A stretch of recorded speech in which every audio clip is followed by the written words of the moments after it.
오늘은 거룩한 장소에 대해서 살펴보는 마지막 시간입니다. 지난주에 살펴봤던 하나님 나라와 천년 왕국에 관련된 나머지 구절들을 살펴보려 합니다. 오늘 살펴볼 말씀은 주로 에스겔서에 나오는 내용들이고 지금 읽은 요한계시록에 나오는 두 구절로 결론을 삼으려고 합니다.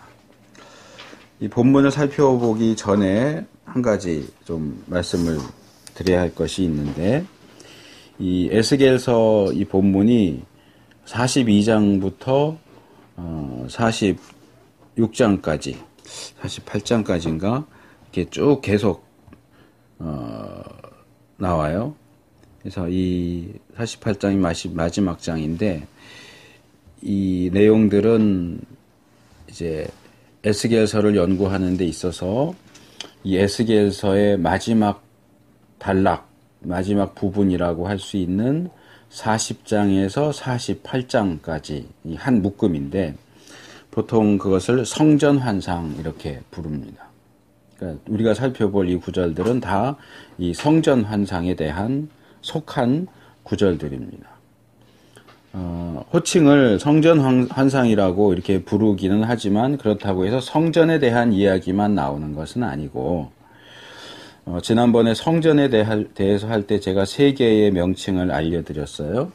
솔로몬이 지은 성전은 솔로몬 성전, 포로에서 귀환해서 스룹바벨이 주도해서 지은 성전은 이게 1, 2, 3 이렇게 불리기도 하지만 스룹바벨 성전, 그리고 예수님 오시기 직전에 헤롯 대왕이 이 스룹바벨 성전을 개축해서 60몇 년 걸려서 이제 지은 성전이 예수님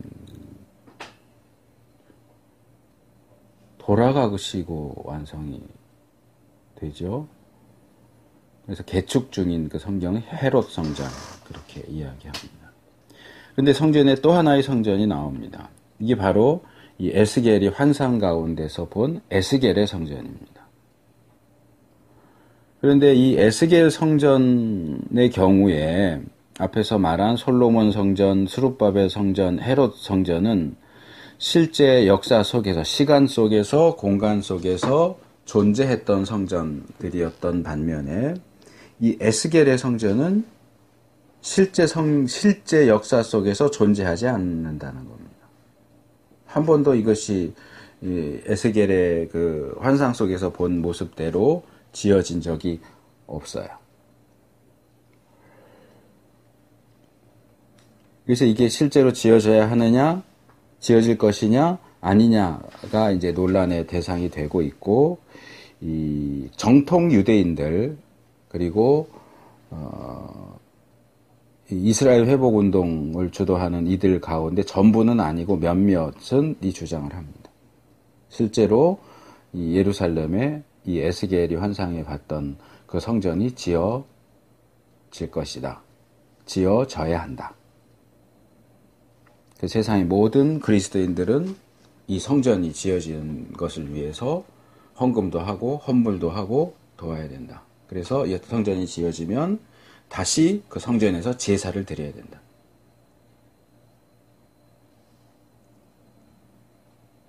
그런데 이것은 굉장히 위험한 주장입니다.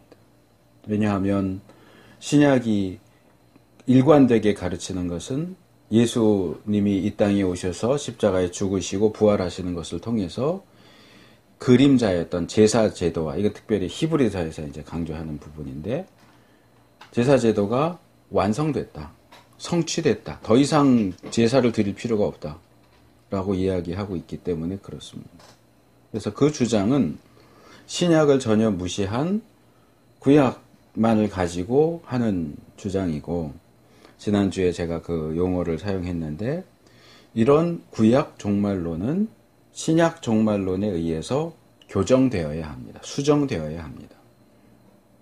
그렇지 않고 신약을 무시하고 구약만 주장하면 그건 유대교 사상이 돼버려요.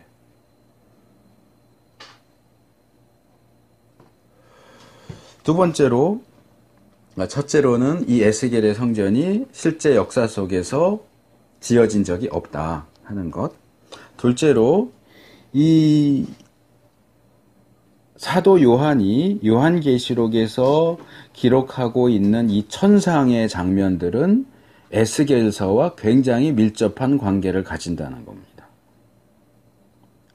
그래서 몇 달 전이었는데 요한계시록 4장 말씀, 이제 7교회에 보낸 편지가 끝나고 이제 사도 요한이 부르심을 받아서 천상에 올라가서, 제가 그때 천상 여행 투어 이런 표현을 썼었죠. 그 천상의 장면들을 묘사하는 내용들을 보면 에스겔 특별히 1장에 나오는 이 그룹과 관련된 그 묘사가 상당 부분 많이 나온다는 거예요. 그러니까 계시록 4장은 에스겔 1장과 아주 비슷합니다.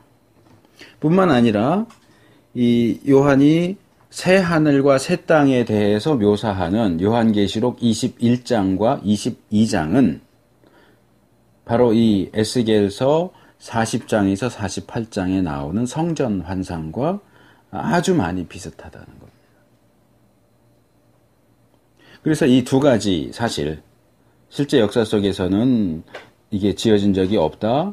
그리고 에스겔이 묘사하는 이 모습들은 어떤 실제 역사보다는 사도 요한에 의해서 이 천상의 장면들 또는 최후 종말론적인 장면들을 묘사하는데 사용이 됐다 하는 것들은 우리가 이 에스겔 40장에서 48장의 내용을 종말에 대한 구약적인, 그러니까 구약 종말론이죠. 구약적인 묘사로 읽어야 한다. 실제 역사 속에서 일어나는 게 아니고 이 역사의 끝에 예수님이 재림하시면 어떻게 될까 하는 것을 이야기하는데, 이것을 구약적으로 유대인 중심, 이스라엘 중심으로 묘사하고 있는 것이 이 에스겔 40장에서 48장 말씀입니다. 그것이 신약적으로 묘사되고 있는 것은 요한계시록 21장과 22장이다. 이렇게 이해를 하시면 되겠습니다. 자, 먼저 제가 카톡으로 다 내용들을 보내드렸고, 그리고 이제 좀 필요할 것 같아서 제가 에스겔 40장에서 48장의 각 장들이 다루고 있는 주제가 뭔가, 40장은 새 성전을 청량한다. 이제 이 개역 표현에서는 청량이지 측량이죠, 측량. 그런 식으로 해서 40장부터 48장까지 내용을 다 카톡으로 제가 보내드렸으니까 보시면서 하시면 되겠고, 또 구절들이 계속 왔다 갔다 하기 때문에 오늘은 제가 구절들을 읽어드리지는 않을 거예요. 워낙 많아요. 근데 그 카톡으로 다 보내드렸으니까 그 구절들 내용들을 참고하시면 좋겠고요. 여기서는 그냥 몇 장 몇 절 이런 식으로만 말씀을 드리겠습니다. 이 에스겔 40장에서 48장은 에스겔이 환상 속에서 보게 된 성전을 이 천사, 안내자의 그 안내에 따라서 구석구석 다니면서 이게 규모가 어떻게 되는가 하는 것을 측량하고 이 새 성전의 규모와 또 새 성전에서 행해질 제사와 예물과 그런 것들과 관련된 그 제도들, 그런 전반적인 내용들, 그리고 성전뿐만 아니라 성전이 이 중앙에 있고 그 주위에 이제 회복된 이스라엘 땅이 있는데 그것들이 어떻게 이스라엘 지파들에게 과거 여호수아 시대처럼 이 제비 뽑아서 나눠질 것인가. 그래서 전반적인 회복된 이스라엘이죠.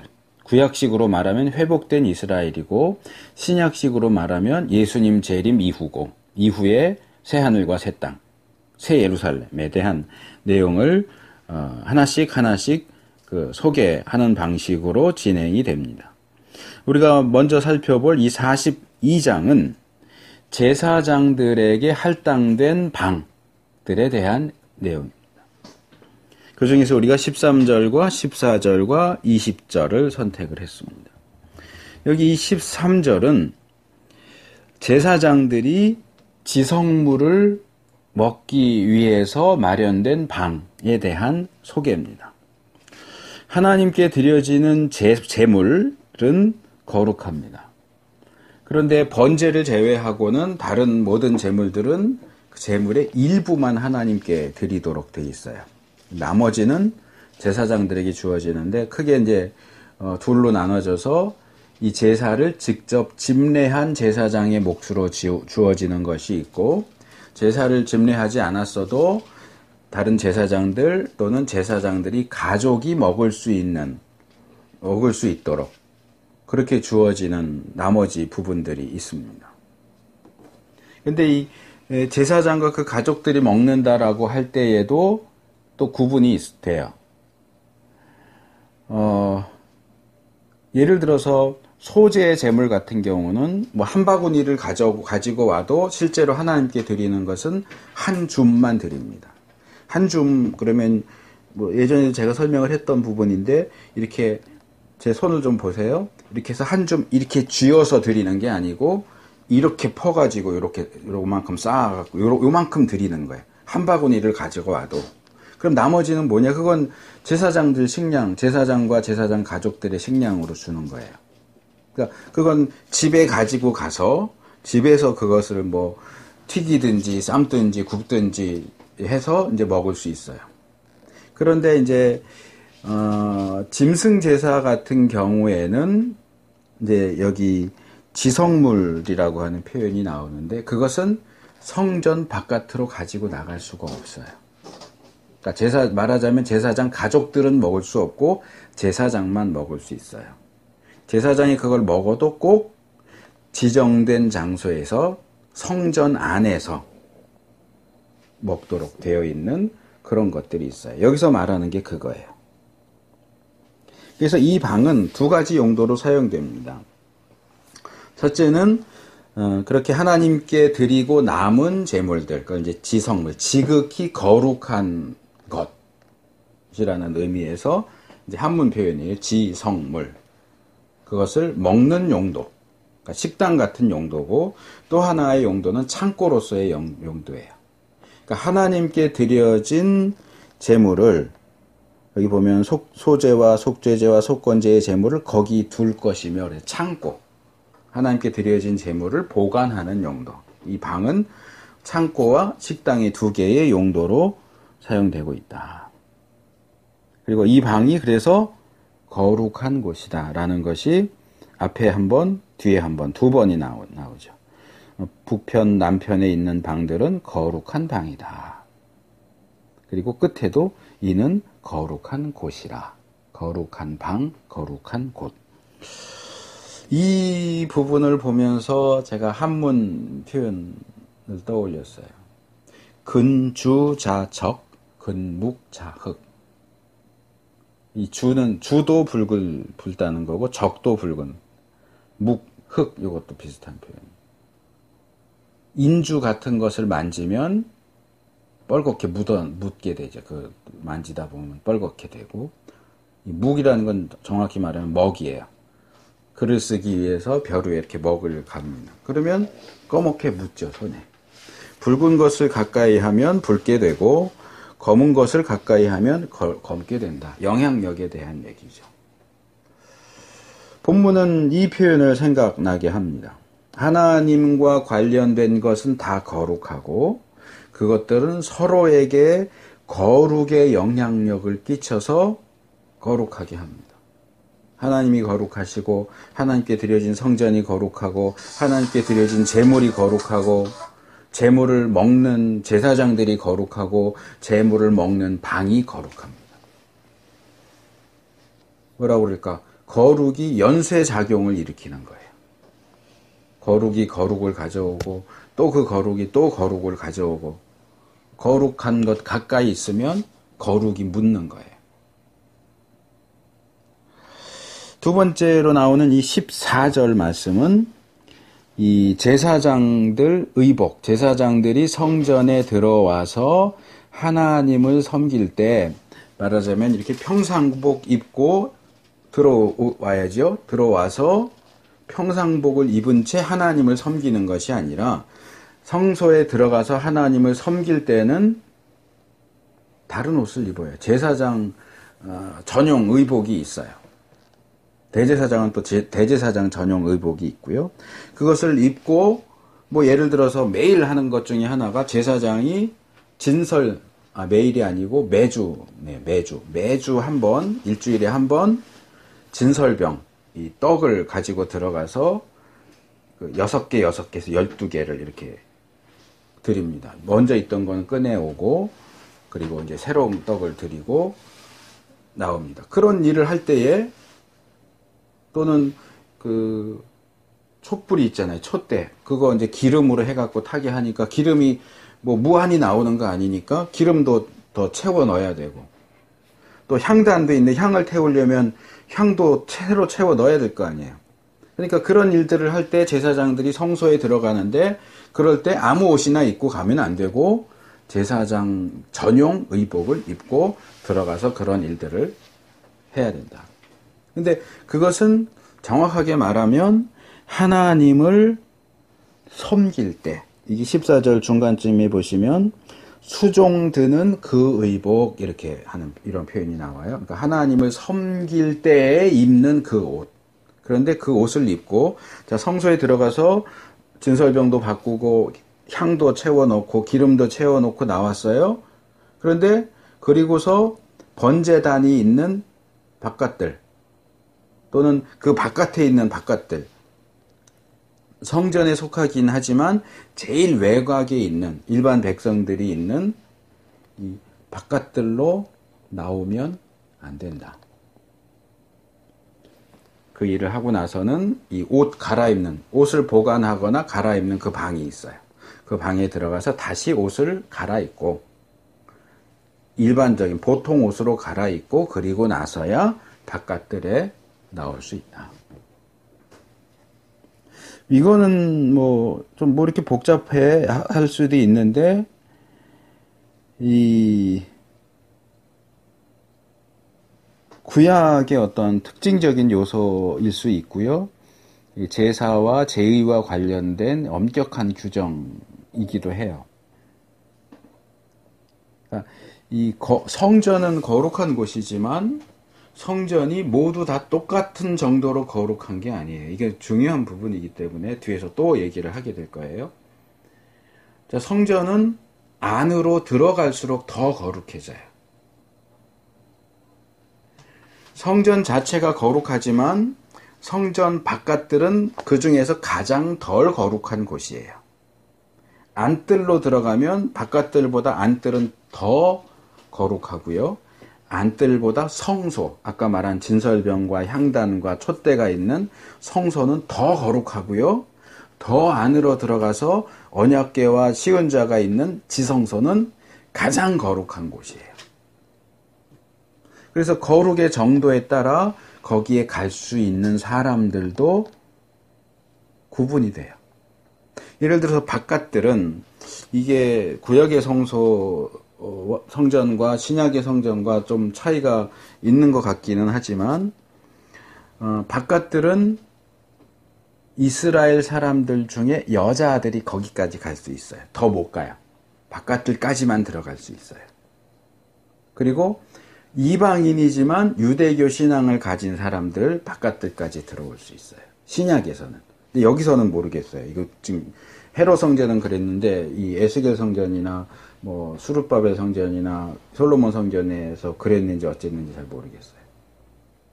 이스라엘 남자들은 안뜰까지 들어갈 수 있어요. 번제단이 있는 곳이에요. 이스라엘 남자. 그 다음에 성소는 제사장만 들어갈 수 있어요. 이스라엘 일반 남자들은 성소에 들어가면 죽어요. 제사장은 성소까지는 들어갈 수 있지만 지성소는 못 들어가요. 지성소는 대제사장만 들어갈 수 있어요. 근데 대제사장도 아무 때나 필요하면 들어가냐? 아니요. 1년에 딱 한 번만 들어갈 수 있어요. 대속죄일에만. 그래서 장소도 거룩의 정도가 이렇게 있고 사람도 거룩의 정도가 있어요. 같은 이스라엘 백성이라도 일반 이스라엘 백성과 제사장 달라요. 같은 제사장이라도 일반 제사장과 대제사장은 거룩의 정도가 달라요.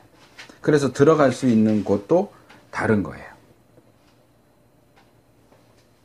그러다 보니까 제사장이 하나님을 섬길 때에는 그 용도로 만들어진, 하나님을 섬길 때만 입도록 만들어진 그 옷을 입고 섬기지만, 그 일이 끝나고 백성들 가운데로 나올 때는 그 옷을 입고 나오면 안 돼요.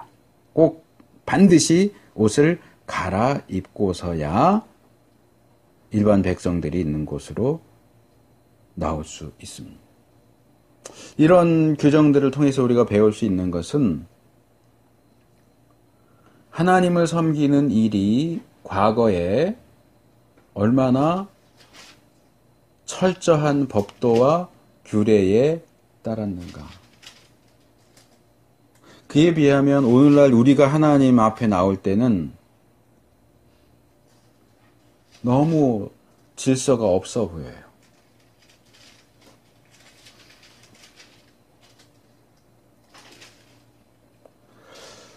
제가 어렸을 때는 저는 모태신앙이긴 하지만 이제 아버지 장로님이나 그때는 교회를 안 나가셨어요. 제가 어릴 때는. 제가 중학교 3학년인가 고등학교 1학년 때부터 교회를 나가셨어요. 뭐 고모님 있고 작은 아버지 있고 그러면 제사를 드렸어요. 어렸을 때. 그리고 이제 잘 몰라서 절도 했어요. 이제 어느 정도가 나이 먹고서 이제 한 중학교 때쯤 돼서는 아 절하면 안 되는구나 해서 안 했던 것 같은데 또 이제 다들 믿게 되셔서 제사를 더 이상 안 드리고 추도 예배로 드렸기 때문에 또 그런 문제가 없었고요. 근데 제사에 대한 것을 제가 나중에 이제 어디 원고 쓰느라고 좀 알아봤더니 지금 뭐 절대적인 유교 이렇게 얘기하는 사람들 드리는 제사 이거 다 엉터리예요. 유교에서 말하는 제사 드리는 방식이 있어요. 굉장히 엄격하고 굉장히 까다로워요. 이 제사상을 차리는데도 뭐는 놓을 수 있는지 뭐는 놓을 수 없는지 뭐 빨간색은 어느 방향으로 놔야 되고 흰색은 어느 방향에 놓고 이런 것들이 굉장히 까다로워요. 그냥 아무렇게나 이렇게 차려놓고 절하고 그런 식으로 하는 게 아니고 다 의미가 있고 다 그 방식이 있어요. 그거랑 아주 비슷해요. 구약의 제사 제도를 보면 뭐 하나님께 드리는 제사와 그렇게 귀신에게 드리는 제사가 똑같은 건 아니지만 귀신이나 조상에게 드리는 제사가 똑같은 건 아니지만 이 하나님께 드리는 이 제사 제도도 굉장히 엄격해요. 그러니까 여기 이 본문에서는 옷에 대해서 얘기하는 거예요. 너희가 하나님을 섬길 때 아무 옷이나 입어도 되는 게 아니다. 너희가 하나님을 섬기는 일이 끝났을 때 그 하나님을 섬길 때 입는 옷을 입고 백성들 가운데로 그냥 나오면 안 된다. 이거예요. 뭐 똑같진 않지만 그것을 오늘날 우리한테 이렇게 적용할 수도 있다고 생각을 해요. 여러분들은 하나님 앞에 나올 때 어떤 옷을 입고 나오십니까? 뭐 꼭 새 옷 입어야 된다, 비싼 옷 입어야 된다, 이거는 아니에요. 그러나 급하다고 해서 아무렇게나 막 주워 입고 나오면 안 돼요. 하나님 앞에 나올 때는. 그래도 단정하게 이렇게 좀 시간의 여유가 있는 상황에서 좀 이렇게 옷차림도 다시 한번 이렇게 보면서 그렇게 나와야 돼요. 몇 년 전에 제가 기사를 봤는데 다른 나라 영국이었던 거 그런 것 같아요. 재밌는 어떤 뭐라고 그럴까 규칙을 만들었어요. 미니스커트 입은 여자는 아마 천주교였던 것 같아요. 카톨릭에서 미사에 참석할 수 없다. 그게 뭐 어때서 그럴 수 있는데 어쨌든 그런 결정을 내렸던 걸 제가 본 적이 있어요.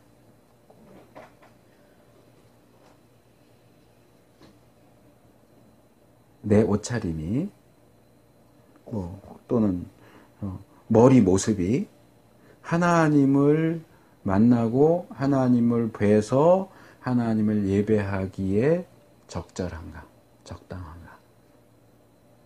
그런 것까지도 신경을 쓰셔야 돼요. 그게 거룩이에요. 왜? 우리는 거룩하신 하나님 앞에 나가니까.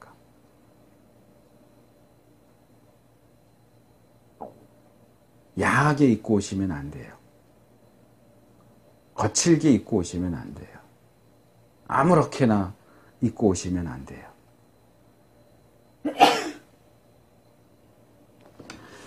세 번째 20절은 이 성전이 있는 구역과 그 바깥 구역에 이 거룩한 것과 속된 것을 구별하는 담이 있다 하는 내용을 다루고 있습니다. 사실 이 성전 바깥은 아까 말한 바깥들도 그렇지만 바깥들까지는 그래도 성전에 속하던데 성전 바깥은 이스라엘 사람들이 사는 구역이죠. 속된 곳이에요. 지난번에도 말씀드렸지만 이 제사나 성전 관련해서 속되다라고 할 땐 나쁜 의미가 아니에요. 뭐 세속적이다, 저속하다, 뭐 타락했다 그런 의미가 아니고 일반적이다 그런 말이에요. 일반적인. 거룩하지 않은. 그렇다고 부정한 것도 아니고 거룩한 것이 한쪽 끝에 있고 부정한 것이 한쪽 끝에 있다면 이 속된 것은 중간 영역이에요. 그거는 거룩하지도 않지만 부정하지도 않은 일반적인 영역인데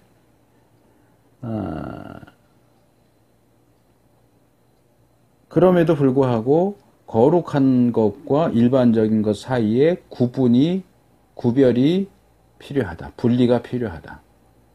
그래서 그 중간에 담을 세우는 거예요. 하나님의 백성들이 산다고 해서 그 영역이 뭐 저절로 거룩해지지 않아요.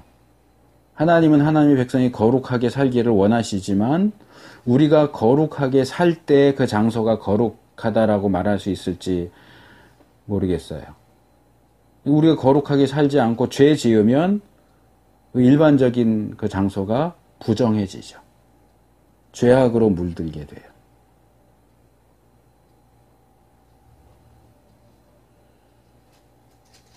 그래서 그곳은 하나님의 백성인 자들이 거룩을 지키기 위해서 노력하는 것을 통해서 거룩해져야 하는 영역이에요. 그렇기 때문에 하나님께서 임재하셔서 이미 거룩해진 성전과는 구별되어야 한다. 거룩한 것과 속된 것이 구별된다. 그 구별을 뭐가 하느냐? 담이 한다. 우리 삶 속에서도 때로 이런 담이 필요해요. 거룩한 것과 일반적인 것 사이에 담을 세울 필요가 있고 일반적인 것과 부정한 것 사이에 담을 세울 필요가 있어요. 이 담이 무너지면 다 섞여버리면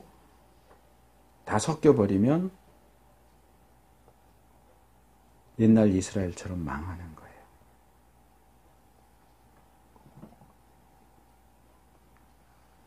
그래서 이 거룩한 것과 일반적인 것과 부정한 것들이 서로 이렇게 막 섞이고 묻어가고 영향력을 주지 않도록 하기 위해서 이런 담을 만듭니다. 자, 두 번째로 우리가 살펴볼 그룹은 43장에 나오는 세 구절입니다. 7절과 8절과 12절입니다. 이 43장은 에스겔 8장에서 10장에 나오는 이 하나님의 영광이 성전을 떠나가셨던 그 장면과 반대되는 내용입니다. 정확히 그 반대 순서로 성전으로 돌아오시는 장면과 그리고 뒤에 가면 이 성전에 있는 제단을 청량하는 장면이 나옵니다. 여기 7절은 이제 여호와 하나님께서 이 성전으로 되돌아오신 이후로는 다시는 이스라엘 족속이 범죄해서 거기 거하시는 여호와 하나님의 거룩한 이름을 더럽히는 일이 없게 될 것이다 하는 이야기를 하고요. 이 내용은 이어지는 8절하고 같이 봐야 돼요. 거기 똑같이 이 거룩한 하나님의 거룩한 이름에 대한 얘기가 나오는데 과거에 이스라엘은 여러 가지 우상 숭배를 비롯한 여러 가지 가증한 일을 행함으로써 하나님의 거룩한 이름, 즉 본문에는 둘 다 내 거룩한 이름 이렇게 되어 있습니다. 하나님의 거룩한 이름을 더럽혔고 그렇기 때문에 하나님께서 진노하셔서 성전을 예루살렘을 유다를 멸망시키셨다 하는 얘기가 나옵니다. 그러니까 과거에 이스라엘 사람들이 하나님의 이름을 거룩한 이름을 더럽혔기 때문에 하나님이 화가 나셔서 그들을 멸망시키셨어요. 그리고 시간이 흐른 뒤에 하나님이 그들을 다시 회복시키시고 또 하나님이 다시 성전으로 돌아오시는데 그 이후로는 다시는 예전과 같은 일이 일어나지 않을 거다라고 얘기하는 겁니다. 또 12절은 이 산 꼭대기 있는 지점의 주인은 지극히 거룩하다. 이 산 꼭대기, 이제 산은 시온산인 것 같고요. 그 꼭대기는 결국 이제 성전을 얘기하는 거죠. 거기는 지극히 거룩하다. 다시는 우상숭배나 그런 것들로 더럽혀질 수 없다 하는 이야기를 합니다. 근데 여기서도 우리는 다시 한번 이 7절과 12절에서 선언되는 이 내용들이 아직 성취되지 않았다 하는 것을 확인하게 됩니다. 여기서 말하는 다시는 뭐뭐 하지 않을 것이다 라고 하는 이 절대적인 선언은 사실상 지상에 있는 나라에서는 이루어질 수 없는 내용이에요. 우리가 지상에 살고 있는 한은 얼마든지 다시 타락할 수 있는 가능성을 가져요. 그러니까 이 얘기는 결국 최후의 상태. 예수님이 재림하시고 새하늘과 새 땅, 새 예루살렘에 들어가서 살 때는 자, 예수님이 재림해서 오셔서 우리가 하나님 나라에 들어갔는데 하나님 나라에서 또다시 타락하거나 범죄할 수 있는 가능성이 있을까요? 없죠. 지금 여기서 그 타락이나 범죄의 가능성이 전혀 없다고 얘기하는데 이것은 지상에서 역사적인 어떤 나라, 어떤 상황에서 절대로 이루어질 수 없는 일이에요. 최종적인 정말 이후의 상황에만 가능한 내용을 이야기하고 있는 겁니다. 그 다음에 44장에서 두 구절입니다. 23절과 제가 순서를 바꿨네요. 23절과 19절과 23절. 이 44장은 이 회복된 성전에서 하나님을 섬기면서 제사를 드리는 제사장들에 대한 이야기입니다. 여기 23절은 이 제사장들이 이스라엘 역사 초기에 주어졌던 명령, 제사장의 주요 사역인 이 하나님의 백성에게 거룩한 것과 속된 것의 구별을 가르치고 부정한 것과 정한 것을 분별하게 해라 하는 그 선언입니다. 그렇게 할 것이다. 분별하게 할 것이다. 이 내용을 이해하려면 레위기 10장 10절과 11절 그리고 뒤에 나오는 에스겔 22장 26절을 비교해서 읽어야 분명해집니다. 레위기 10장 10절 11절은 처음으로 주어지는 제사장의 주요 사역으로서 거룩한 것과 속된 것, 부정한 것과 정한 것을 분별하고 가르쳐라 하는 명령이고요. 지금 살펴보는 구절은 44장이지만 그 앞에 나오는 에스겔 22장 26절은 제사장들이 이 역할을 제대로 하지 않았기 때문에 유다가 멸망했다라고 하는 것을 지적하는 내용이에요. 물론 그게 전부는 아니죠. 그 제사장들은 내 율법을 범하였으며 나의 성물을 더럽혔으며 거룩함과 속된 것을 구별하지 아니하였으며 부정함과 정한 것을 사람에게 구별하게 하지 아니하였으며 그의 눈을 가리어 나의 안식일을 보지 아니하였으므로 내가 그들 가운데서 더럽힘을 받았느니라. 이거 예전에 살펴본 구절이에요. 그래서 유다의 멸망이 제사장들의 책임이 아니요. 제사장도 책임이 있고 선지자도 책임이 있고 왕도 책임도 있고 백성도 책임이 있어요. 그래서 그들 각자가 뭐가 문제였는지를 얘기하고 제사장들도 뭐가 문제였는지를 얘기하는데 여러 가지가 나오지만 그 중에 하나가 이거예요. 거룩하고 속된 것, 부정하고 정한 것을 분별하고 백성들이 그것을 분별할 수 있도록 가르쳐야 했는데 그러지 않았다. 그런데 이제 이 44장 23절에 오면 회복된 성전에서는 제사장들이 이 일을 이 중요한 이 임무와 사역을 제대로 다시 수행할 수 있게 될 것이다. 아주 단순화시켜서 말하면 모든 것이 정상화될 것이다. 하나님이 원래 의도하시고 명령하셨던 그것이 그대로 이루어질 것이다. 뭐 사실 새 하늘과 새 땅, 새 예루살렘도 하나님이 원래 의도하셨던 모든 것이 완벽하게 이루어지는 것이죠. 하나님의 백성들이 거룩하게 사랑 가운데 충성스럽게 하나님을 믿고 섬기고 따르고 기쁘게 찬양하면서 거기에 죄악된 것, 나쁜 것은 하나도 없고 그곳이 새하늘과 새 땅이에요. 이 회복된 성전도 마찬가지입니다. 한편 이 19절 말씀은 앞에서 살펴본 42장 14절 내용과 같은 내용이면서 한 가지 내용이 추가됩니다. 거기서는 제사장이 하나님을 섬길 때 제사장 의복을 입고 섬기고 바깥들로 나올 때는 옷을 갈아입고 나와라 하는 내용이 있었고요. 여기서도 같은 내용을 이야기하는데 왜 제사장이 옷을 갈아입고 나와야 하는지에 대한 이유가 추가적으로 설명되고 있어요. 그들이 이 거룩한 제사장의 옷을 입은 채로 백성들에게 나올 경우 그 거룩한 옷 때문에 그 거룩한 옷으로 인해서 백성들이 거룩해질 수도 있기 때문에 그러면 안 된다라고 금지하는 거예요. 근데 이 이야기는 사실 이해하기가 굉장히 어렵습니다. 우리가 이미 거룩에 대한 주제를 지금 오늘 10번째인가 그런데 쭉 살펴보면서 이제 얘기했던 거지만 하나님께서는 하나님의 백성이 거룩하게 살 것을 요구하실 뿐만 아니라 거룩하라고 명령하시는 분이면서 동시에 나는 너희를 거룩하게 하는 여호와니라 하고 선언을 하십니다. 어쨌든 하나님은 하나님의 백성이 거룩하게 되기를 원하세요. 그리고 아까도 제가 42장 13절 첫 번째 본문을 하면서 이 거룩의 영향력에 대한 말씀도 드렸어요. 그리고 이제 뒤에 나오는 구절인데 좀 먼저 땡겨서 살펴보면 46장 20절 내용도 아주 비슷한 내용을 다루고 있는 것을 보게 됩니다. 거기에는 이 지성물 먹는 문제가 나와요. 이것도 우리가 살펴본 거죠. 백성들이 하나님께 드리고 남은 그 제물, 지성물은 제사장이 정해진 방에서 먹어야 된다. 그거 바깥으로 가지고 나오면 안 된다.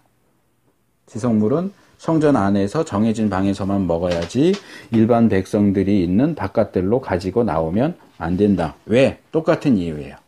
그것을 가지고 나온다면 그 지성물로 인해서 일반 백성들이 거룩하게 될 것이기 때문이다. 그래서 제사장 옷과 지성물은 그 성전 안에서 특별히 정해진 구역 안에서만 입어야 되고 먹어야 되지 그것이 일반 백성들이 있는 바깥들로 가지고 나오면 안 된다. 왜? 우리 개역성경은 백성을 거룩하게 할까 함이니라 이렇게 두 번 다 얘기하고 있지만 이 히브리 원문을 직역하면 백성을 거룩하게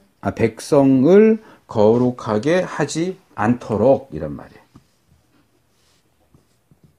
백성을 거룩하게 하는 결과가 나오게 되는데 그런 일이 일어나지 않도록 하기 위해서 제사장 옷 입고 나오면 안 돼. 지성물 가지고 나오면 안 돼. 근데 여기 이제 문제가 있는 거죠. 제사장의 옷이나 지성물이 바깥들로 나가서 거기 있는 이스라엘 백성들을 거룩하게 만든다면 그걸 왜 금지하느냐는 거죠. 하나님은 하나님의 백성이 거룩해지기를 원하시잖아요. 그러면 제사장 옷 입고 나가서 그 백성을 거룩하게 하면 백성이 거룩해지는데 왜 그건 안 된다고 그래요? 지성물 갖고 나가서 그것 때문에 백성들이 거룩해지면 좋은 거 아닌가요? 왜 하나님은 이 옷이나 지성물을 통해서 백성들이 거룩해지는 건 안 된다라고 말씀을 하실까요? 이게 참 골치 아프고 어려운 문제라서 제가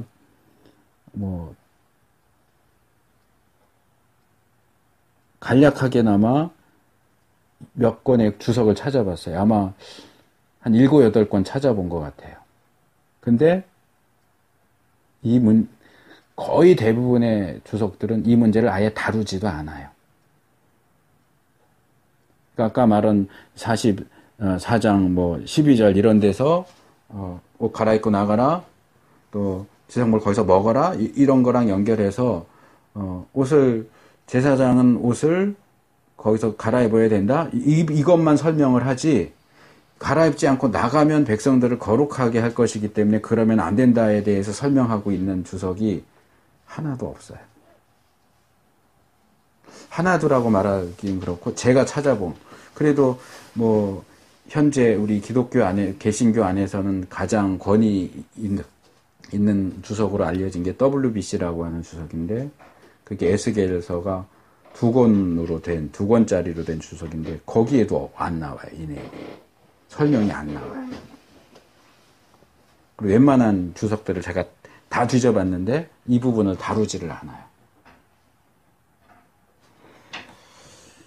그래서 제가 나름대로 제가 알고 있는 그런 모든 성경적이고 신학적인 것들을 동원해서 추론을 해봤는데 두 가지 측면에서 생각을 할 수 있을 것 같아요. 첫 번째로 이 앞에서도 말씀드린 것처럼 거룩한 것과 속된 것, 일반적인 것 사이에 기본적인 구별을 유지하기 위해서 이 명령이 주어지는 것 같다 하는 겁니다. 아까 말씀드린 것처럼 보세요. 저를 좀 보세요.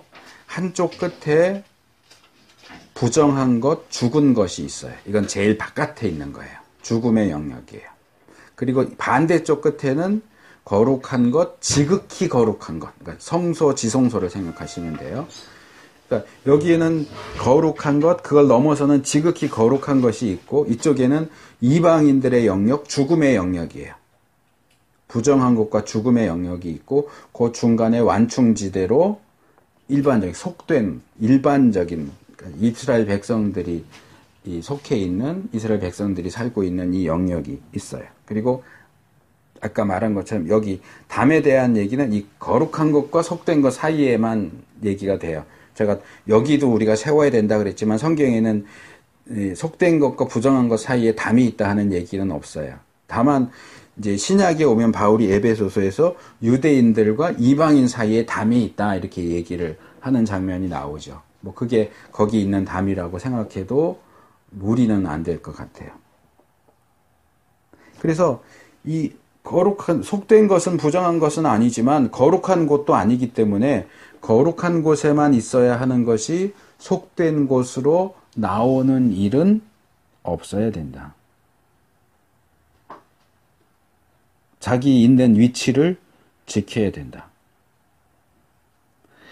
근데 이제 이 거룩한 것이 속된 것의 영역으로 나올 때는 아까 거룩의 영향력에서 얘기했지만 거룩하게 만드는 영향이 있어요.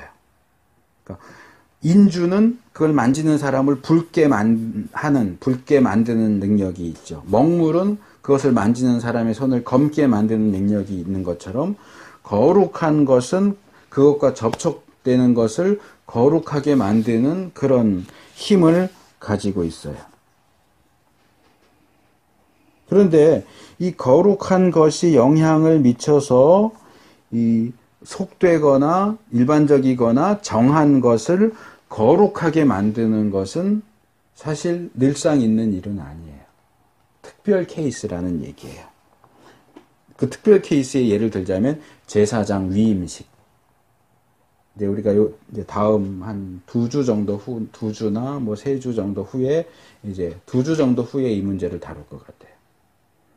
처음 성막을 만들고 제사장을 세울 때 하나님이 거룩한 기름, 관유를 만들어서 그것을 제사장에 이렇게 발라주는 것을 통해서 또 여러 가지 의식을, 제사장 위임식 의식을 통해서 일반적인 아론과 아론의 아들들이 거룩한 사람이 돼요. 근데 그런 거룩한 기름은 아무나 만들거나 아무나 사용하면 안 돼요. 하나님이 정하신 케이스에만 사용이 돼요. 그러니까 이런 제사장 위임식이나 나실인, 서원 이런 특별한 경우에 일반적인 것이 거룩한 것의 영역으로 들어가죠. 또 성막 제작 같은 거 할 때 일반적인 기구일 수 있는데 그것이 하나님께 봉헌됨으로 그것도 역시 이 거룩한 기름을 바르는 것을 통해서 거룩해집니다. 그렇지만 이 거룩해진 것이 그 이후로 성막 바깥으로 다시 나와서 일반 사람들 사이에 있게 되느냐? 그런 일은 있으면 안 돼요. 이제 우리가 언약궤가 이 엘리 제사장 때 이렇게 옮겨져서 뺏기고 하는 그 과정을 전에 잠깐 말씀을 드렸지만 그 지극히 거룩한 거죠. 그 언약궤는. 근데 그게 밖으로 내돌려지니까 어떤 일들이 생겨요? 전염병이 생기고 우상이 깨지고 사람들이 죽고 그거 만져서 죽고 들여다봐서 죽고 그런 일들이 생기잖아요. 왜?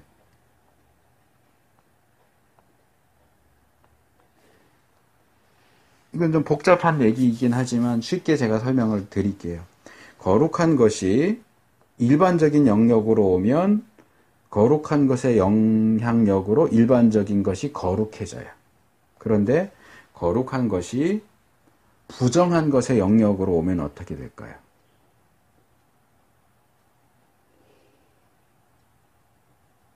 그러면 거룩한 것이 부정해져요.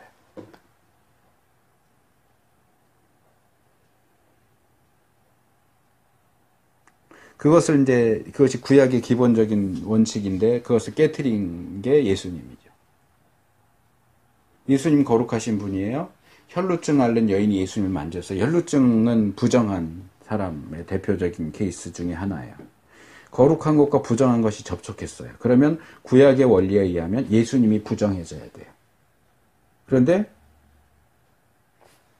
부정한 여자가 정상으로 돌아오죠. 이건 굉장히 이 제사법, 제사 규례와 관련해서 볼 때 굉장히 대단한 아주 획기적인 반전 같은 사건이에요. 근데 아직 구약 안에서 볼 때는 이런 원리들이, 원칙들이 지켜지고 있고요. 그렇기 때문에 거룩한 것이 부정한 영역으로 가는 건 있을 수 없는 일이고, 거룩한 것이 속된 일반적인 것의 영역에도 하나님이 허락하신 경우 외에는 그런 일들이 있어서는 안 돼요. 제사장 옷이 일반적인 영역으로 오거나 지성물이 일반적인 영역으로 오는 건 절대로 불가능합니다. 근데 이제 문제는 여기서 말하는 이 바깥들이라고 하는 것은 속된 영역이 아니고 거룩의 영역에 속해 있는 부분이라는 거죠. 그럼 거룩한 것이 거룩의 영역으로 오는데 뭐가 문제야? 여기도 문제가 있어요. 아까 말씀드렸잖아요. 성전이 거룩하다고 하지만 성전의 모든 것이 동일한 정도로 거룩한 건 아니다. 성전을 하나의 커다란 건물로 봤을 때 안으로 들어갈수록 더 거룩해진다. 바깥으로 나올수록 덜 거룩하다. 지성소에 있는 것이 성소로 나올 수 없어요. 성소에 있는 것이 안뜰로 나올 수 없어요. 안뜰에 있는 것이 바깥뜰로 나올 수 없어요. 그래서 거룩의 영역에도 정도가 있고 그 구분과 구별이 지켜져야 한다. 그게 제가 생각하는 첫 번째 이유인 것 같아요. 옷을 입고 바깥으로 나오지 말아라. 지성물을 가지고 나오면 안 된다. 두 번째는 거기서 조금 더 발전된 이야기인데, 그런 금지와 구별에도 불구하고 실제 상황에서 제사장의 옷이나 지성물이 그것보다 한 단계 낮은 바깥들로 나올 경우에 그것들이 거기에 있는 백성들을 거룩하게 만든다고 인정되고 있다는 거예요. 금지는 되지만 그거 나온다고 해서 아무 일도 일어나지 않느냐? 아니요. 실제로 거기 있는 백성들이 제사장 옷이나 지성물로 인해서 거룩해지는 일이 일어나요. 그렇다면 실제로 백성들을 거룩하게 할 수 있는 방법이 있다면 왜 금지하고 계시느냐 하는 질문을 다시 던질 필요가 있는 거죠. 첫째는 구별을 유지하기 위해서 그랬다 라고 하는 거고, 구별을 유지하는 것 좋다. 그런데 그럼에도 불구하고 하나님은 하나님의 백성이 거룩하기를 원하시는데 이 행동을 통해서 하나님의 백성이 거룩해진다면 굳이 구별을 금지시킬 필요가 있겠느냐 하는 거죠. 앞에서 말씀드린 것처럼 하나님은 우리에게 거룩하라고 요구하시면서 동시에 우리를 거룩하게 하시기도 해요. 그러면 여기서 이 질문을 던질 수 있어요. 그러면 그냥 하나님이 우리를 거룩하게 만드시면 되잖아. 왜 굳이 우리한테 거룩하라고 말씀하시지? 여기에 힌트가 있어요. 왜 복잡하고 힘들게 우리에게 거룩하라고 요구하실까? 사실은 거룩하라는 명령이 내가 너희를 거룩하게 하는 여호와다라는 내용보다 훨씬 더 많이 나와요. 내가 너를 거룩하게 하는 여호와니라 하는 말씀 몇 번 안 나오지만 거룩해야 한다. 너희가 하나님의 백성으로서 거룩해라 하는 내용은 굉장히 많이 나와요. 저는 여기서 성경 전반에 나오는 원리를 여기에도 역시 적용시킬 수 있다고 생각을 해요. 하나님은 우리의 거룩을 도우십니다. 우리가 거룩해질 수 있도록 도와주십니다. 그러나 그것이 우리는 아무것도 하지 않아도 저절로 자동적으로 쉽게 거룩하게 된다는 의미는 아닙니다.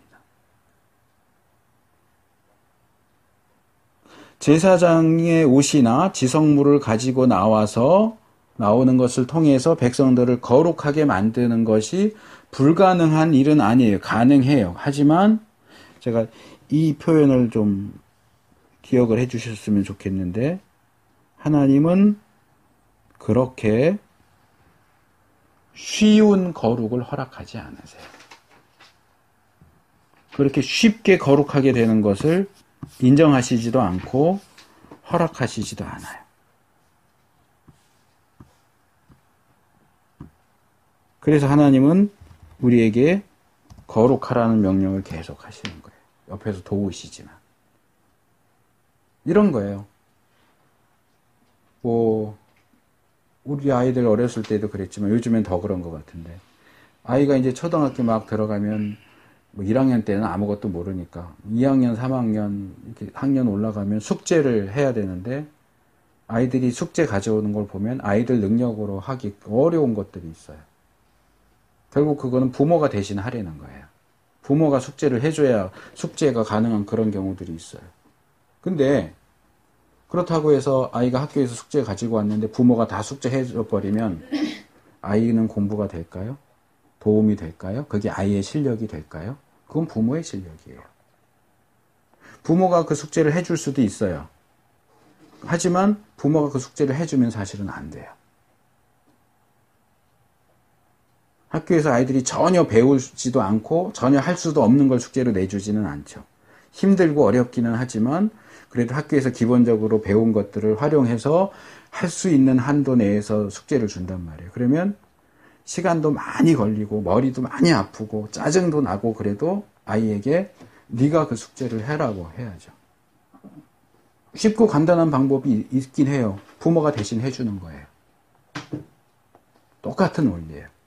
우리에게 거룩의 숙제가 주어졌는데 하나님이 그냥 우리를 거룩하게 만들어주면 그 숙제는 끝나요. 그런데 하나님은 그런 방식으로 숙제를 끝내기를 원하시지 않아요. 우리 각자에게 네가 노력해라. 네가 너의 시간을 거룩하게 하고 너의 공간을 거룩하고 너의 물건을 거룩하게 하고 너의 행동을 거룩하게 하고 생각을 거룩하게 하고 너 스스로 노력해서 거룩하게 되고자 해야 돼. 내가 도와주기는 할게. 내가 너를 도와줄 능력은 충분히 있어. 그런데 내가 네 숙제를 대신해 주지는 않을 거다. 네가 해. 말씀하시는 거예요. 제사장 옷과 지성물이 바깥으로 나와서 사람들을 거룩하게 하는 건 쉬운 방법이에요. 부모가 숙제를 대신해 주는 거예요. 그거는 그렇게 해서 거룩해진 이스라엘 백성에게도 결코 좋을 게 없어요. 그래서 금지시키시는 거예요. 제가 생각할 때는 그래요. 하나님은 마치 동전 몇 개 넣으면 내가 원하는 음료수 얼마든지 뽑아 먹을 수 있는 자동 판매기 같은 방식으로 거룩을 헐값에 넘겨주기 원하시지 않아요. 거룩은 하나님에게 가장 핵심적인 부분이기 때문에. 그래서 하나님, 제가 거룩해질 수 있도록 도와주세요 기도하지만 실제 삶 속에서 거룩을 위한 노력은 우리가 해야 되는 거예요. 전에도 한번 제가 말씀드렸던 것 같은데 제가 중학교 때 그런 일이 있었어요. 성경이 너무 알고 싶은 거예요. 그래서 한 번은 그랬어요. 밤에 자면서 성경책을 베고 자면 성경 말씀이 내 머릿속으로 좀 쏙쏙 들어오지 않을까. 안 들어와요. 그렇게 쉽게 무슨 마법 같은 그런 방식으로 똑똑해지고 믿음이 좋아지고 성경을 많이 알게 되고 거룩해지고 그건 하나님의 방식이 아니에요. 거룩해지는 것도 하나님의 방식대로 거룩해져야 하는 겁니다. 자, 아직도 구절이 많은데 이것들은 그냥 묶어서 그냥 간략하게 말씀을 드리겠습니다. 자, 45장은 하나님께 드려야 할 것들을 다룹니다.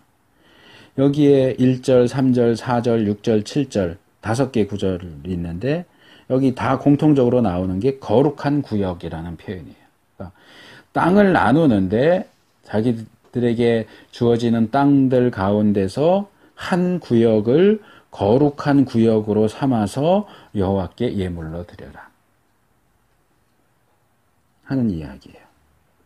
자, 이것은 하나님께서 정해주신 거룩한 구역과 짝을 이루는 사람이 하나님께서 거룩한 구역으로 정해서 드리는 내용을 다루고 있는 거예요.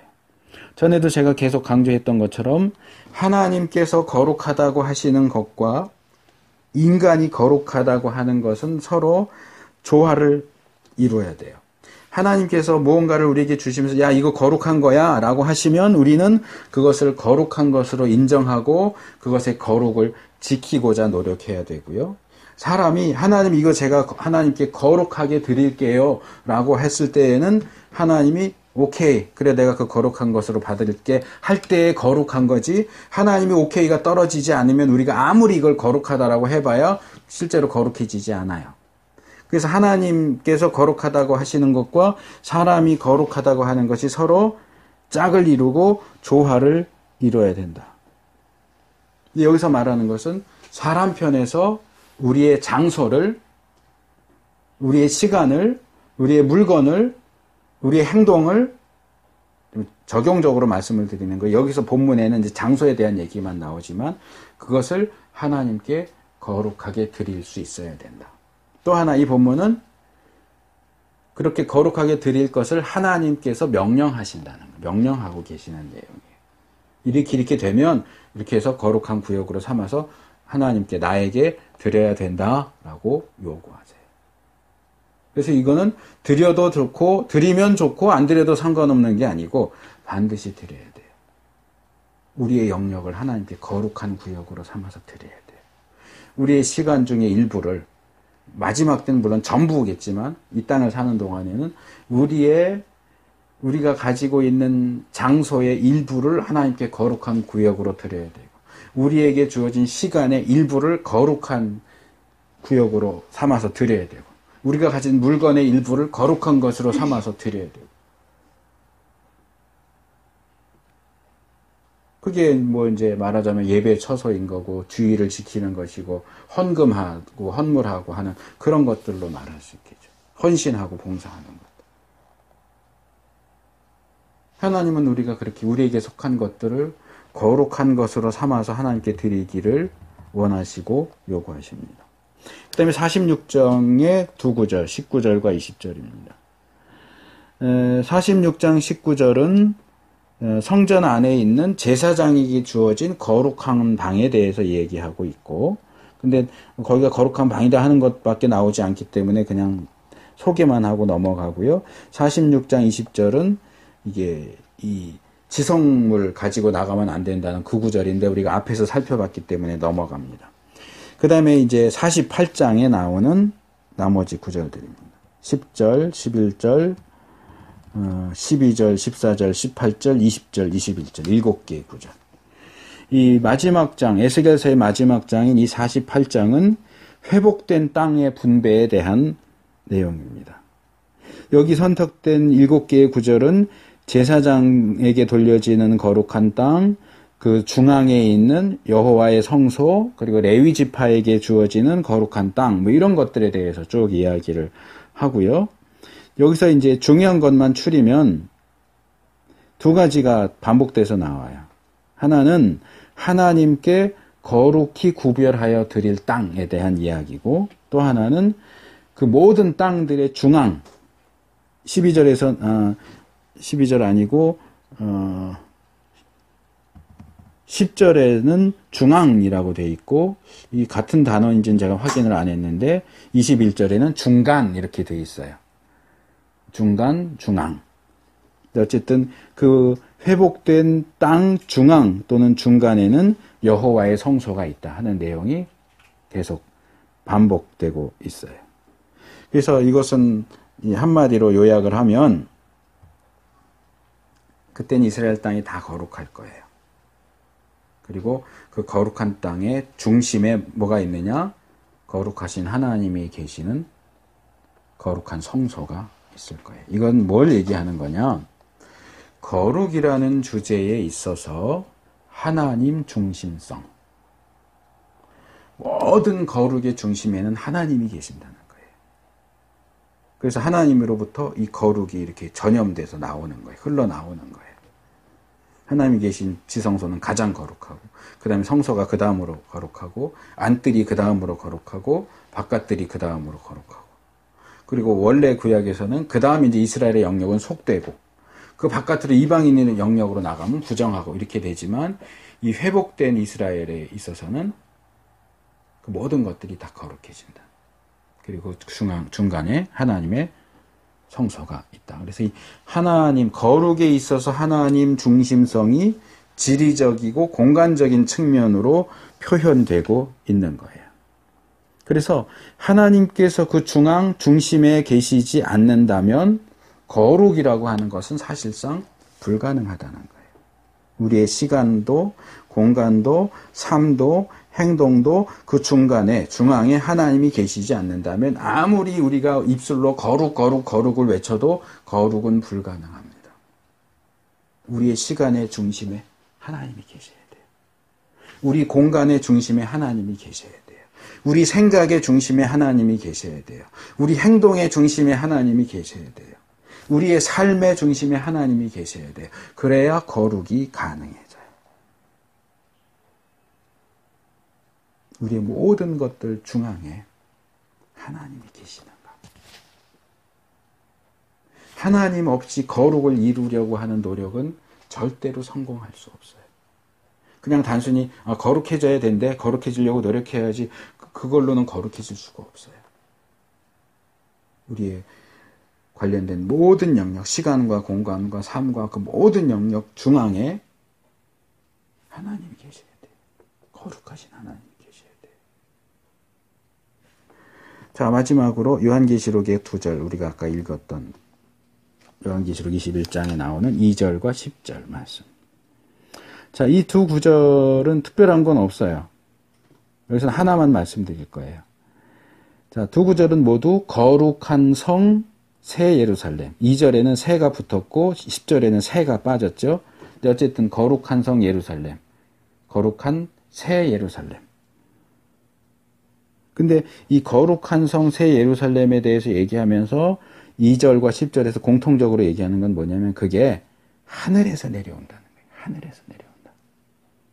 이 지상에 있는 것을 그냥 원래 있던 건데, 야, 이제부터 이거, 전까지는 그냥 예루살렘이었는데 이제부터 이거 새 예루살렘이라고 부르자, 이렇게 하는 게 아니고, 지상에 예루살렘이 있지만 이제 이것은 관심 밖이에요. 새 예루살렘에 이 모든 초점이 맞춰지는데, 이 새 예루살렘은 어디서 오느냐? 하늘에서 내려와요. 지상적인 예루살렘이 아니고 천상적인 예루살렘이에요. 그럼 하늘에서 온다는 건 뭐냐? 10절에서는 그냥 하늘에서 내려온다. 똑같네요. 제가 착각했네. 2절과 10절이 공통적으로 얘기하는 건 이겁니다. 하나님께로부터 하늘에서 내려온다. 그러니까 하늘에서는 하나님께로부터 하고 같은 표현이에요. 그러니까 하나님께로부터 하늘에서 내려온다는 얘기는 바꿔 말하면 하나님께로부터 내려온다. 또는 하늘에서 내려온다. 이런 강조적인 표현입니다. 그렇게 읽으면 돼요. 하늘에서 내려온다는 얘기는 하나님께로부터 내려오는 거예요. 이것도 지금 에스겔서가 말하는 하나님 중심성의 신약적인 표현이에요. 거룩한 성 새 예루살렘은 사람이 만들 수 없어요. 하나님이 만들어서 우리에게 주시는 거예요. 하나님으로부터 오는 거룩한 성. 그래서 우리가 우리의 거룩을 위해서 노력해야 하지만 최종적으로 그 거룩을 완성시키시는 분은 하나님이에요. 그래서 이 두 개가 같이 가야 돼요. 한편으로는 우리가 거룩해지기 위해서 우리가 할 수 있는 모든 노력을 다 기울여야 된다고 하는 측면, 다른 한편에서는 그 거룩이 완성되도록 하시고 우리를 도우시는 분은 하나님이시다. 거룩의 완성에 있어서 가장 중요한 분은 하나님이지 우리가 아니다. 그렇다고 해서 우리는 아무것도 안 하고 하나님께서 우리를 거룩하게 해주시기를 기다리기만 하면 되냐? 아니요. 이 두 개가 같이 가야 돼요. 우리를 거룩하게 하신 하나님과 거룩하기 위해서 고군분투하는 우리의 노력이 함께 가야 돼요. 최종적인 거룩은 하나님으로부터만 옵니다. 우리에게는 거룩이 없습니다. 그래서 우리는 거룩한 성에, 그 거룩한 성에 들어갈 수 있도록 하기 위해서, 거룩한 자가 되기 위해서 최선의 노력을 다하되 그것으로 충분하지 않고 우리에게 거룩한 성을 주시며 우리를 거룩하게 하시는 하나님을 바라면서, 그 하나님을 바라보면서 노력해야 됩니다. 이것이 구약에서 말하는 거룩하라는 명령과 거룩하게 하시는 하나님에 대한 내용과 짝을 이룬다고 볼 수 있습니다. 그래서 우리는 우리를 거룩하게 하시는 하나님의 도움을 바라면서 거룩해지고자 우리의 최선의 노력을 기울여야 합니다. 이 세상이 끝이 아니고 마지막 때 주님이 오시면 새 하늘과 새 땅, 거룩한 새 예루살렘이 임할 때, 우리가 아까 처음 부른 찬송에도 있죠. 부정한 것 전혀 없으니 거룩한 자뿐이라. 거룩한 자만 들어갈 수 있어요. 예수 믿는다고 아무리 소리를 질러도 내가 여전히 부정한 자라면 우리는 거기 들어갈 수 없어요. 거룩한 자로서 마지막 때 거기 들어가서 기쁨으로, 감사함으로 웃을 수 있고 환호할 수 있는 저와 여러분이 되시기를 바랍니다.